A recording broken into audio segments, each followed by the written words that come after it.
Alhamdulillahirabbil alamin wa bihi nasta'in ala umuri dunya waddin. Wassalatu wassalamu ala sayyidil mursalin sayyidina Muhammadin wa ala alihi washabbihi ajmain. Nawaitu ta'allum wa ta'lim wa naf'a wal intifa' wa tadhakkur wa tadhkir wal ifadah wal istifadah wal hath 'ala at-tamassuk fi kitabillah wa sunnati Rasulillah sallallahu alaihi wasallam wa ibtigha'a mardatihi wa thawabihi wa qurbihi. Alhamdulillah, kita panjatkan puji syukur kehadirat Allah Subhanahu wa taala yang mempertemukan kita kembali di dalam majlis yang mulia ini.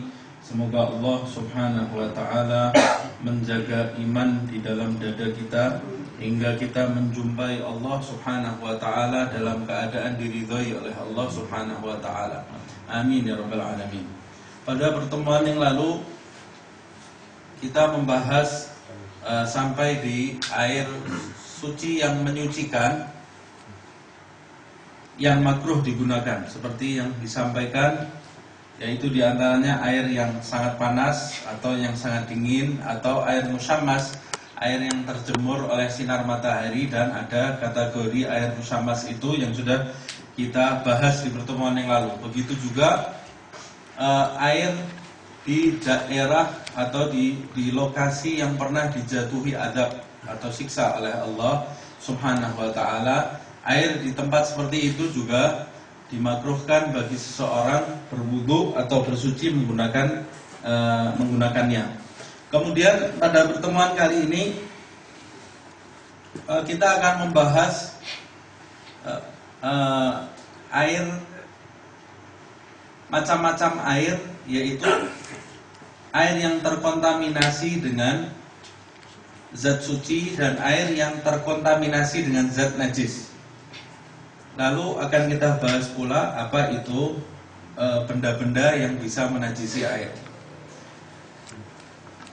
Secara singkat kita akan membahas bahwa sebenarnya jumlah air itu terbagi menjadi dua di dalam syariat, dan ini sudah kita bahas sedikit, yaitu air sedikit dan air banyak. Jumlah air itu terbagi menjadi dua, air sedikit dan air banyak. Dan ini hanya ada di mazhab Syafi'i.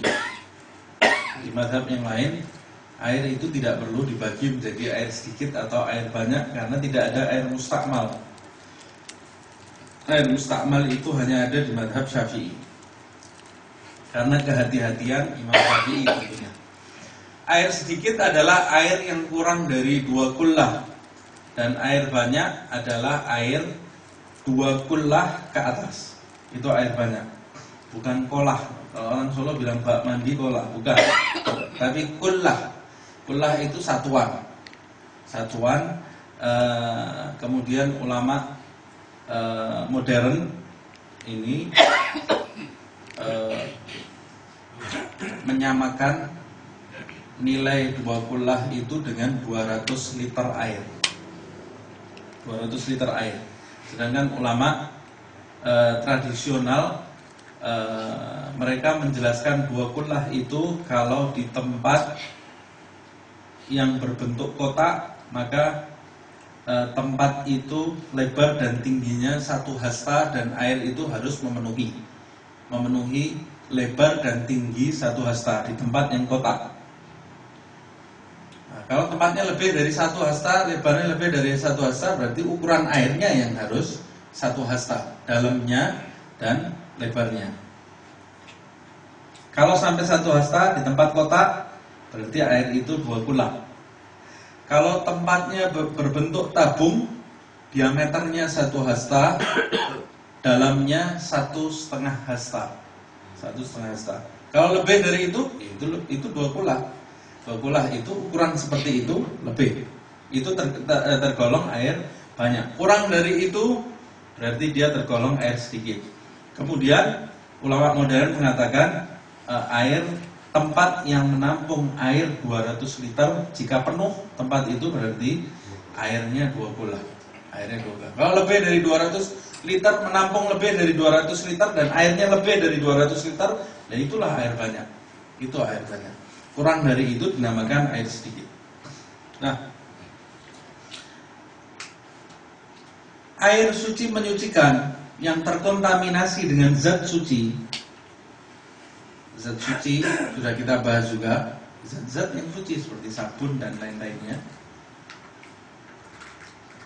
Baik air itu air sedikit atau air itu air banyak, air itu sedikit atau banyak, jika terkontaminasi dengan zat suci, kita melihat terlebih dahulu. Kalau tidak berubah warna, bau, dan rasanya, maka air itu tetap tergolong air suci mensucikan. Kalau berubah bau, warna, dan rasanya, maka air itu tergolong air suci tetapi tidak menyucikan. Suci tetapi tidak menyucikan. Sedangkan air mustakmal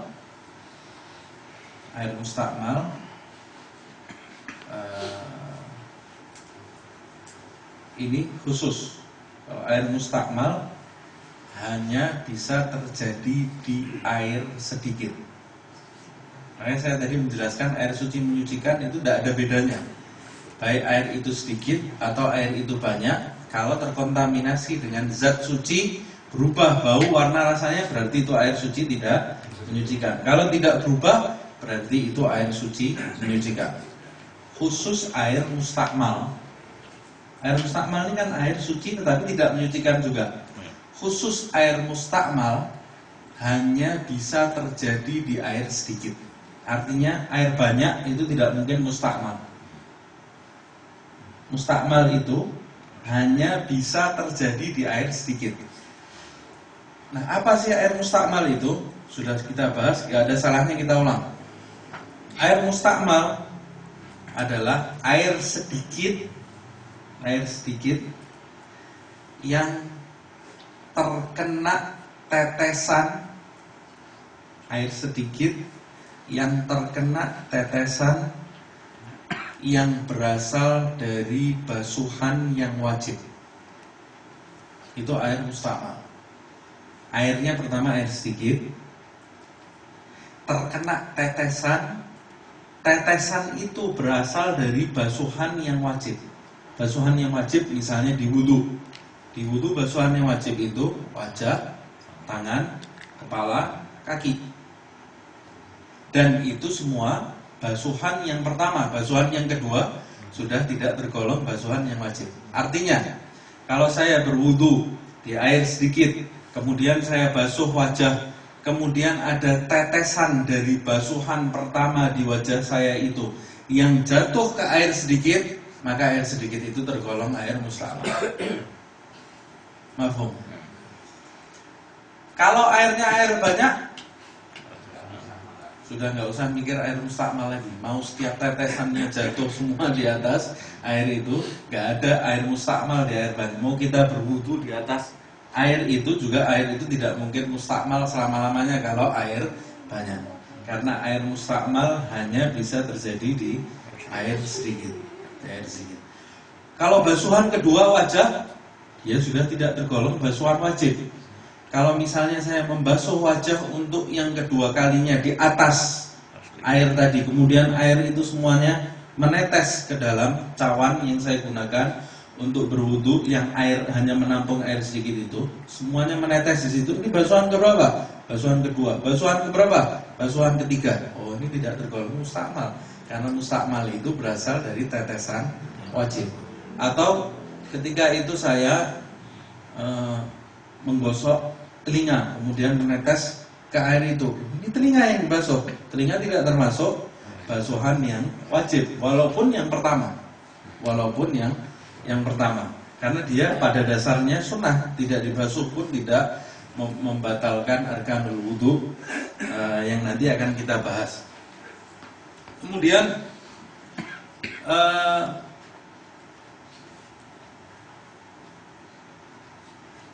air mustakmal itu sendiri bisa dirubah. Artinya kalau ada air mustakmal, karena air mustakmal itu terjadi di air yang sedikit, kalau kemudian ada air mustakmal, banyak air mustakmal, kemudian kita jadikan satu air yang mustakmal tadi, akhirnya banyak air itu menjadi lebih dari 200 liter atau 200 liter. Berarti air itu sudah tidak sedikit lagi, tergolong air banyak. Ketika air yang sedikit mustakmal itu dicampur semuanya, kemudian jumlahnya menjadi jumlah air banyak, maka sifat mustakmalnya hilang. Karena air mustakmal tidak mungkin terjadi di air banyak, hanya terjadi di air sedikit. Saya kira begitu. Nah, air mustakmal ini tidak boleh digunakan untuk wudu, untuk mandi besar, untuk mencuci najis, begitu pula untuk istinja, tidak diperbolehkan. Karena semua hal ini harus menggunakan air suci menyucikan. Kalau untuk mencuci baju boleh, asal tidak ada najisnya. Kalau baju itu ada najisnya, najis itu harus bersih menggunakan air suci menyucikan. Nah, kemudian Imam Syafi'i menambah kasus lagi di air mustakmal. Dia mengatakan kalau ada orang berwudu kemudian membasuh wajah, benar, basuhan wajahnya ini tidak ada yang menetes di air sedikit, maka air sedikit itu terbebas dari air mustakmal. Tapi kalau ketika dia membasuh wajahnya, kemudian dia tidak menggunakan sarana alat untuk mengambil air, tidak ada gayung, dia mencelupkan tangannya, mengambil air dengan tangannya. Padahal ketika dia membasuh wajah, basuhan wajib yang ada di wajah itu menempel di telapak tangannya enggak? Kemudian dia celupkan di air sedikit itu, menjadi air mustakmal, kata Imam Syafi'i. Jadi ketika memasukkan air itu setelah basuhan wajah, kalau tidak ada sarana gayung ya, kalau memang kita mengambil air itu di air yang sedikit menggunakan telapak tangan kita, meraup air tadi, maka setelah kita membasuh wajah basuhan pertama, kita berniat di dalam hati untuk memfungsikan tangan kita ini menjadi gayung. Berniat di dalam hati. Nah, ini termasuk sesuatu yang rukhsah, yang dibolehkan. Artinya tidak, walaupun ada sisa-sisa di tangan ini, karena kehati-hatian Imam Syafi'i memfungsikan tangan, niat ini, menjadikan tangan ini gayung ini, di dalam bahasa Arab disebut nawaitul ightiraf. Gharaf itu gayung. Nawaitul ightiraf, aku menjadikan kedua tanganku ini menjadi gayung untuk mengambil air tadi. Oh, saya nggak mampu bahasa Arabnya, pakai bahasa apa saja yang kita kuasai. Niat itu ada di dalam hati. Niat ada di dalam hati.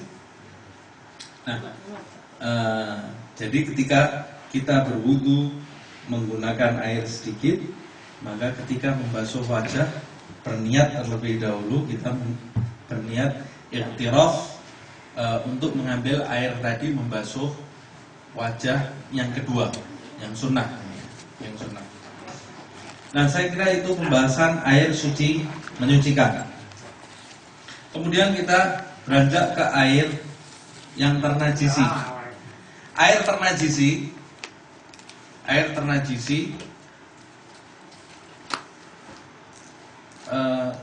seluruh air yang terkontaminasi dengan zat najis, namanya air ternajisi. Apa itu najis akan kita bahas setelah ini. Air ternajisi ini terbagi menjadi dua macam. Kalau air yang ternajisi itu berada di tempat menampung air sedikit. Jadi kalau air yang ternajisi itu jumlahnya sedikit, artinya kurang dari 2 bola, mutlak air itu ternajisi. Mutlak air itu ternajisi. Kalau airnya sedikit, mutlak air itu ternajisi, walaupun tidak berubah bau, warna, rasanya. Gak usah mikir lagi, ini baunya berubah atau enggak, rasanya berubah. Ini airnya kurang dari 2 kulah atau 2 kulah lebih, kurang dari 2 kulah, sudah namanya air ternajisi. berubah atau tidak berubah. Kalau air itu 2 kullah ke atas, dilihat terlebih dahulu. Jika berubah bau, warna, rasanya, maka air itu ternajisi. Jika tidak berubah bau, warna, rasanya, maka air itu tetap suci menyucikan. Tetap suci menyucikan. Nah, itulah macam-macam air. Walaupun nanti ada ma'fuwat, yang dimaafkan itu ada.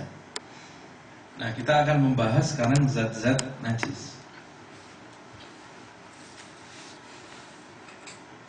Sebelum zat najis, kita bahas dulu zat cair. Zat cair itu beda dengan air. Zat cair adalah segala zat yang berbentuk cair, yang biasa dikonsumsi oleh manusia. Misalnya madu, minyak, itu zat cair. Dia bisa saja ternajisi. Kalau dia ternajisi, kaitannya bukan untuk taharah, digunakan untuk ibadah, tetapi sesuatu yang najis tidak boleh dikonsumsi. Tidak boleh dikonsumsi. Nah, segala zat cair yang ternajisi, maka hukumnya haram dikonsumsi. Tidak ada zat cair kurang dari 2 kullah atau lebih dari 2 kullah. Semua zat cair yang kemasukan najis tidak boleh dikonsumsi, harus dibuang. Harus dibuang, tidak bisa dikonsumsi lagi. Kalau kita punya minyak 1 drum besar, kemudian minyak goreng, kemudian ada tikus masuk, bangkai tikus masuk ke dalam minyak tadi, sudah nggak bisa difungsikan lagi. Minyak tadi ternajisi, harus dibuang. Begitu juga sirup, punya sirup, punya madu. Madu itu kemasukan bangkai tikus, buang. Madu tadi tidak bisa digunakan, walaupun nanti ada ma'fuat, hal-hal yang dimaafkan, yang akan kita bahas setelah ini. Sebelumnya kita membahas dulu najis. Najis gak apa-apa kita bahas loncat begini, tapi berurutan, karena saya tidak mau membahas fikih ini terlalu dalam. Sebab seperti yang kita rencanakan, fikih yang akan kita bahas ini fikih yang praktis, langsung bisa kita gunakan. Fikih untuk kita gunakan, kita tidak akan membahas pendapat ulama A, pendapat ulama B. Nah, kalau itu nanti butuh buku, butuh catatan. Nah, najis, definisi najis tentu saja kebalikan dari definisi suci, kesucian. Kalau taharah itu seperti yang kita bahas, hal-hal kesucian yang harus diperhatikan untuk membolehkan kita melakukan ibadah. Tetapi kalau najis adalah zat kotor yang bisa menghalangi kita untuk melakukan ibadah.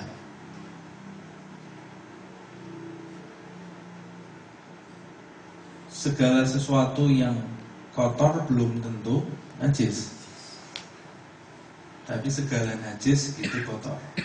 Segala najis kotor. Najis itu sendiri di dalam syariat terbagi menjadi 3. Ini pelajaran SD yang kita ulang. Pertama, najis mukhaffafah. Kedua, najis mughalladah. Yang ketiga, najis mutawasithah. Najis mukhaffafah ini sesuai dengan namanya, mukhaffafah, yang diringankan, dari khafif, enteng. Disebut najis ini najis mukhaffafah sebab cara menanggulangi najis ini mudah, tidak susah. Makanya najis itu disebut najis mukhaffafah. Najis mukhaffafah ini adalah najis yang berasal dari kencing bayi laki-laki yang belum berusia 2 tahun, belum mencapai usia 2 tahun, dan dia tidak mengkonsumsi selain air susu ibu. Itu najis mukhafafah. Dan pernah terjadi suatu ketika Nabi Muhammad SAW diundang oleh salah satu sahabatnya yang istrinya baru melahirkan anak laki-laki. Diundang Nabi Muhammad SAW. Jadi para sahabat kalau punya hajat dia mengundang Rasulullah SAW. Ada yang syukuran, ada yang mereka menginginkan rumah mereka ini didatangi oleh Rasulullah SAW, kemudian meminta Nabi, sebagian meminta Nabi untuk melakukan sholat di rumahnya. Sebab ketika Nabi melakukan sholat Nabi tentu saja berbeda dengan kualitas sholat selain Nabi.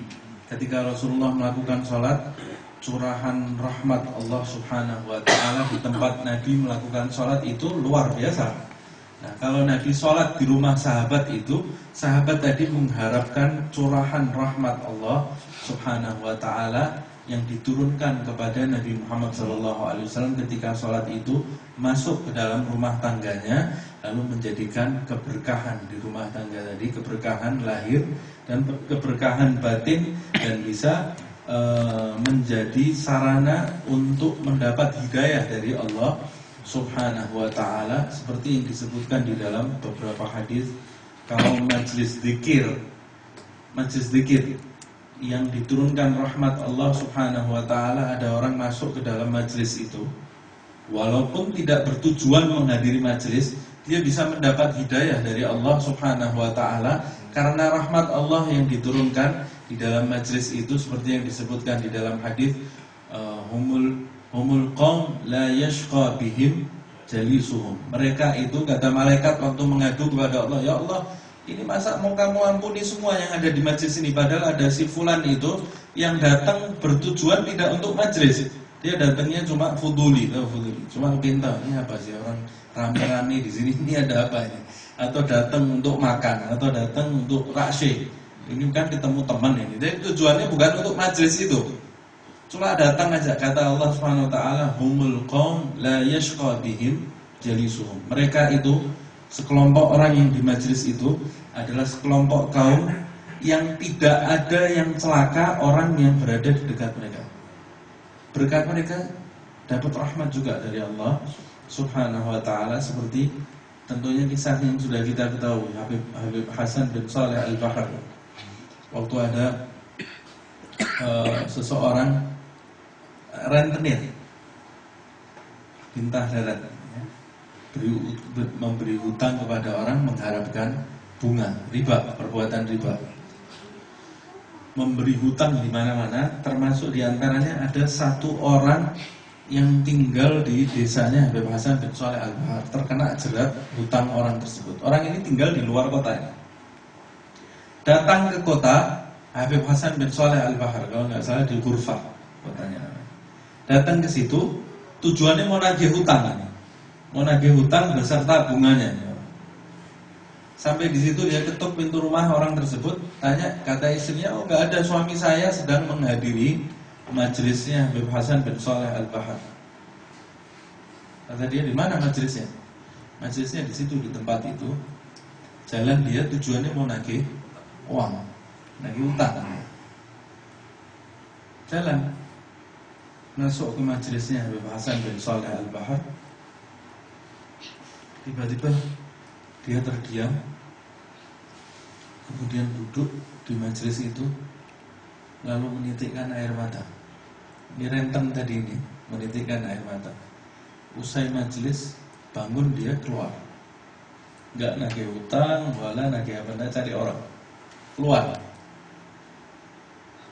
Akhirnya setelah beberapa hari, ada salah satu temannya Habib Hasan bin Saleh Al-Bahar pulang dari kota, dia baru berdakwah di tempat Renten itu. Pulang dari kota itu, setelah berapa hari peristiwanya, bertemu dengan Habib Hasan bin Shalih Al-Bahar. Kemudian dia bilang, "Wahai Habib Hasan, saya baru saja dakwah di kota si fulan itu kotanya Renten itu. Ada kejadian yang luar biasa, aneh nih," kata teman Habib Hasan bin Shalih Al-Bahar. "Apa kejadiannya? Ceritakan apa kejadiannya." Dia bercerita, "Saya bertemu dengan seorang rentan," kata dia, "rentenir yang bertobat kepada Allah Subhanahu wa ta'ala. Dia bertemu denganku dan dia bertobat memiliki keinginan sungguh-sungguh untuk bertobat kepada Allah Subhanahu wa ta'ala, sampai aku dapati berhari-hari dia nangis terus, gak berhenti dari nangis. Akhirnya dia bawa catatan orang-orang yang dihutangi dia, bawa catatan dan membawa uang untuk mengembalikan bunga yang pernah dia ambil dari orang-orang ini. Jadi sama dia dihitung semua, catatannya ada semua. Dia menugaskan saya karena dia badannya jadi sakit, gak bisa jalan lagi, minta tolong. Kalau orang lain dia tidak percaya, ini seorang dai dia percaya. Akhirnya saya bereskan satu persatu. Bunganya orang-orang ini dikembalikan, semua dikembalikan. Setelah selesai, saya kembali ke Renten itu dan saya laporkan, ini bunga yang pernah kamu makan ini sudah saya kembalikan semua kepada orang-orang yang pernah kamu utangi. Jadi kamu sudah terbebas insyaallah dari tabiat, dari dosa yang terkait dengan orang lain. Setelah mendengar itu dia alhamdulillahirabbil alamin, meninggal. Sudah beres semua, taubat beres, meninggal. Habib Hasan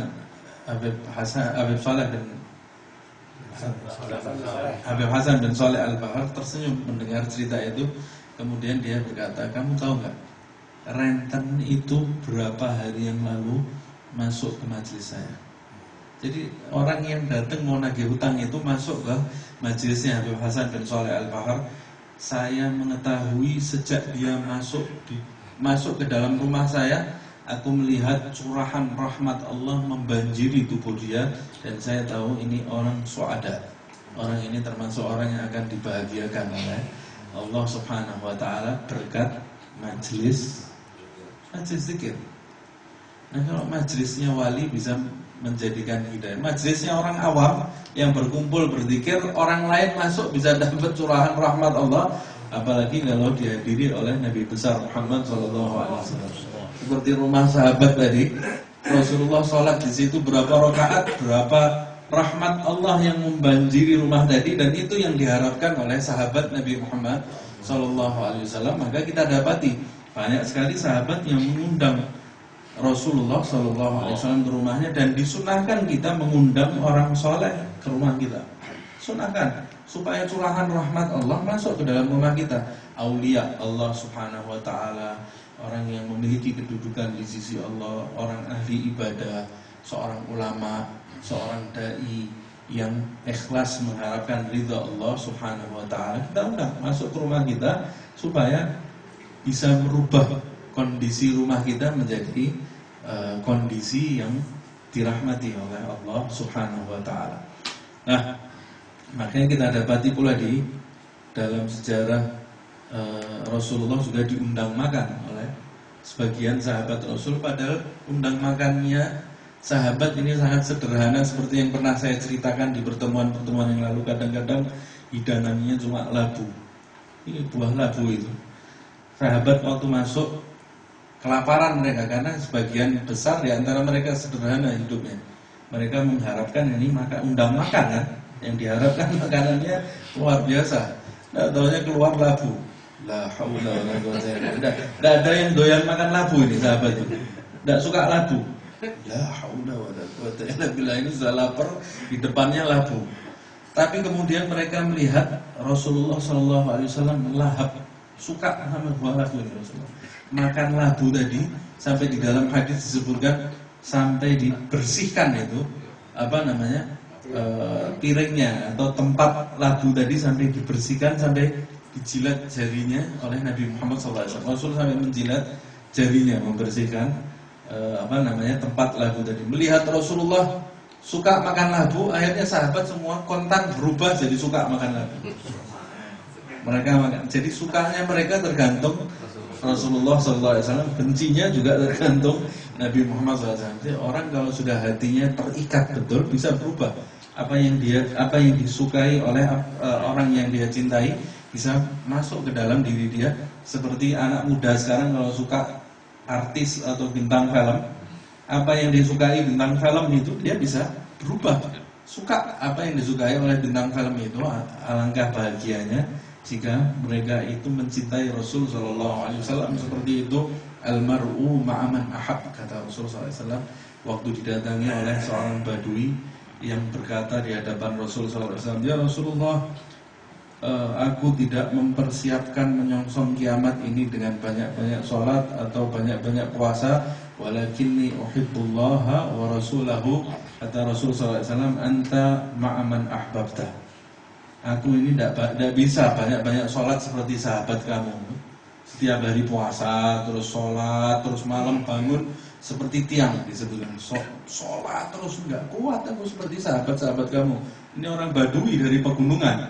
Nggak mampu aku kalau disuruh seperti itu. Jadi aku nggak mungkin nyongsong kiamat seperti mereka ini. Sudah nggak mungkin.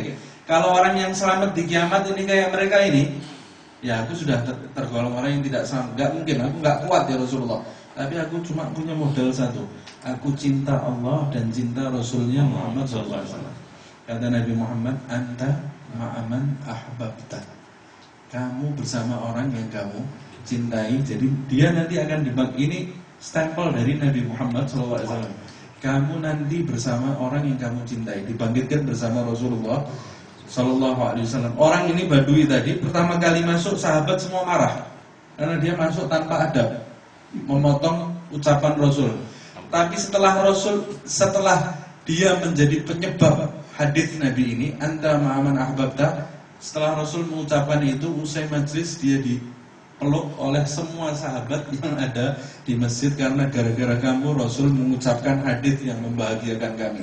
Sebab kami tidak cinta selain Nabi Muhammad SAW. Ini kabar gembira, kata sahabat hadis Nabi Muhammad SAW. Begitu pula sahabat yang mau saya ceritakan ini,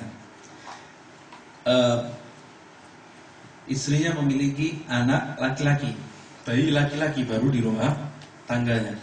Akhirnya dia mengundang Rasul SAW seperti yang disebutkan di dalam hadis Bukhari. Rasul setiap ada anak yang baru lahir, Rasulullah SAW mengamalkan tahnik. Tahnik itu mengambil makanan yang manis seperti kurma dan lain-lainnya, kemudian dikunyah oleh Rasulullah SAW sampai halus, kemudian sedikit dimasukkan ke mulut bayi tadi, kunyahan yang sudah bercampur dengan ludah Nabi Muhammad SAW. Alangkah bahagianya bayi yang lahir di zaman Rasulullah SAW. Yang pertama tercampur di dalam ludahnya adalah ludahnya Nabi Muhammad, ludahnya orang yang kalau tidak karena dia Allah tidak menciptakan alam semesta ini. Ludahnya Nabi Muhammad SAW. Kalau sudah bercampur dengan ludahnya Rasulullah, bayi itu akan tumbuh keluar mutiara hikmah dari lisannya. Nah, setelah Rasul SAW datang ke rumah sahabat tadi, mengunyah kurma, kemudian memberikan sedikit kurma ke dalam mulut bayi tadi, dan disunahkan kalau kita memiliki bayi juga seperti itu, mencari orang yang soleh, orang yang dekat kepada Allah Subhanahu wa ta'ala, amalkan itu tahnik. Kalau tidak mendapati, paling tidak orang tuanya sendiri berharap mudah-mudahan anaknya ini menjadi orang yang soleh, yang memiliki kedekatan di sisi Allah dan di sisi Nabi Muhammad SAW. Dan hendaknya seorang ayah tidak lupa selalu mendoakan anaknya setiap saat dan mendukung anaknya untuk menjadi anak yang berbakti kepada dia. Kata Rasul SAW, rahimallah imra'an a'ana waladahu libirrihi. Atau kama qala Nabi Muhammad SAW. Semoga Allah merahmati seseorang yang membantu anaknya untuk berbakti kepadanya. Jadi dibantu anaknya, anak ini dibantu untuk berbakti, jangan diberikan beban. Kalau selalu kita berikan beban, dia menolak perintah kita, akhirnya dia tidak bisa mendapat keberkahan dari orang tua tadi. Tapi ketika kita mau memerintahkan sesuatu kepada anak, harusnya kita melihat kondisi anak kita ini sudah siap atau belum nih menerima perintah kita. Kalau belum, jangan dikasih perintah itu. Nanti dia menolak perintah itu, dia yang terkena imbasnya. Nah, kemudian ketika Rasulullah menggendong bayi tadi, menunjukkan rahmat Rasulullah yang begitu besar. Bayi tadi tidak segera diberikan ke ayahnya, tadi digendong oleh Nabi Muhammad SAW. Ini rahmat yang luar biasa. Biasanya orang ini, kalau anaknya orang lain, dia nggak mungkin gendong. Nggak ada kasih sayang. Anaknya orang, kalau anaknya sendiri baru dia gendong. Orang membicarakan tingkahnya anaknya orang lain, ini jarang. Tapi anaknya sendiri, dia bisa cerita berjam-jam dia. Anak saya. Anaknya orang nggak mungkin. Yang paling baik itu anak dia. Biasanya orang seperti itu. Tapi menunjukkan orang yang rahmatnya besar, dia memiliki rahmat kepada anak kecil. Semuanya dia rahmat. Tidak pandang bulu dia. Ini anaknya siapa? Anak kecil, belum ada dosanya dia. Dia punya rahmat kepada anak tadi. Bahkan kepada seluruh makhluk Allah Subhanahu wa taala dan Nabi Muhammad, wa ma arsalnaka illa rahmatan lil alamin. Digendong anak tadi oleh Rasulullah SAW sampai nyenyak, tertidur nyenyak anak tadi sampai ngompol anak tadi. Pipis di bajunya Rasulullah SAW. Kalau ulama zaman sekarang gimana? Gendong bayinya orang pipis bajunya. Habis bapaknya tadi ya. Karena nggak dikasih pampers. Ini anak sampai akhirnya baju saya ini kotor ini, ya kan bisa gitu. Tapi Rasulullah SAW waktu anak ini pipis, bapaknya bingung. Mau direbut oleh bapaknya, oleh Rasulullah ditahan, nggak boleh. Biarkan sampai tuntas dulu. Karena orang yang nahan pipis itu bisa jadi penyakit. Selesai, diberikan anaknya kepada bapaknya. Kemudian Rasulullah ngobrol. Jadi ini ada pipisnya bayi, ini biasa Nabi Muhammad SAW nggak repot-repot seperti kita ya. Ngobrol, Rasulullah memerintahkan salah satu sahabatnya untuk mengambil air di cawan. Sambil bicara Rasulullah SAW mencelupkan tangannya, kemudian memercikkan air ke lokasi ompol bayi tadi yang mengenai baju Rasulullah SAW sampai melebihi kadar ompolnya tadi. Lalu setelah itu Rasulullah SAW memeras bajunya yang sudah bercampur dengan air tadi. Kemudian mencuci tangannya. Kemudian Rasul bicara, masuk azan, berdiri Nabi Muhammad SAW masuk ke masjid melakukan sholat. Nah, dari hadis ini kemudian tercetuslah najis mukhafafah dan cara menanggulanginya. Nah, itu seperti yang saya sebutkan tadi. Najis mukhafafah adalah najis yang berasal dari kencing. Selainnya kencing enggak? Selain kencing tidak. Bayi. Kalau tidak bayi berarti tidak mukhafafah. Berarti tidak mukhafafah. Yang belum berusia 2 tahun. Kalau 2 tahun bayi laki-laki. Kalau perempuan berarti bukan mukhafafah. Ini diskriminasi ini. Perempuan dibedakan sama laki-laki. Kenapa ini? Apa ini bedanya bayi perempuan sama bayi laki-laki? Ada 2 perbedaan. Ada 2 pendapat maksudnya. Pendapat pertama, karena Islam itu agama yang mudah. Dulu bayi laki-laki itu lebih sering dibawa pergi oleh orang tuanya daripada bayi perempuan oleh ayahnya. Bayi laki-laki itu dari kecil sama ayahnya dibiasakan pergi keluar. masuk ke masjid, hadir majelis. Jadi kalau dia pipis, caranya dipermudah, lebih ringan. Kalau bayi perempuan dibiasakan menetap di rumah oleh orang tuanya supaya dia bisa menjaga kesuciannya. Karena itu najis bayi laki-laki lebih ringan membersihkannya daripada perempuan. Pendapat kedua mengatakan bahwa bayi perempuan itu kencingnya lebih keras daripada laki-laki. Lebih keras daripada laki-laki. Dan ini terbukti, bisa dibuktikan. Saya punya anak perempuan 2 semua. Kalau kencing bau sekali, bau. Kalau bayi laki-laki nggak ada baunya. Kalau bayi perempuan baunya lebih keras. Nah, kemudian bayi laki-laki yang belum berusia 2 tahun. Kalau usianya sudah 2 tahun ke atas, ya sudah tidak mukhafafah lagi. Kemudian definisi ini sekaligus syaratnya.